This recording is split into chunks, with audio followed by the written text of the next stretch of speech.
Cricket association పాలకవర్గంలో ఖాళీ ఏర్పడిన 6 స్థానాలకు పోటీ చేయనున్న అభ్యర్థులు పిఎం పాలెంలోని వైఎస్ఆర్ ఏసీఏ వీడీసీఏ క్రికెట్ స్టేడియంలో తమ నామినేషన్లు దాఖలు చేశారు. ప్రెసిడెంట్ స్థానానికి పోటీ చేస్తున్న కేశినేని శివనాథ్ తరపున కర్నూలు జిల్లా క్రికెట్ అసోసియేషన్ అధ్యక్షుడు గోవింద్ రెడ్డి నామినేషన్లు దాఖలు చేశారు.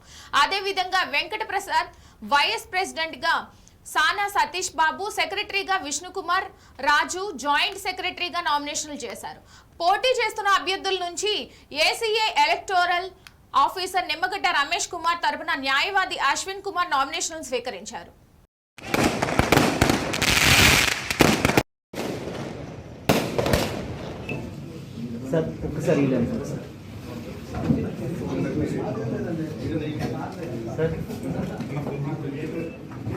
కూడా ఆఫీస్ బ్యారర్ కింద ఆంధ్ర క్రికెట్ అసోసియేషన్లో ఉండాలి అని పట్టుబడిన వలన నేను కూడా అపెక్స్లోకి నేను నామినేషన్ ఫైల్ చేయడం జరిగింది.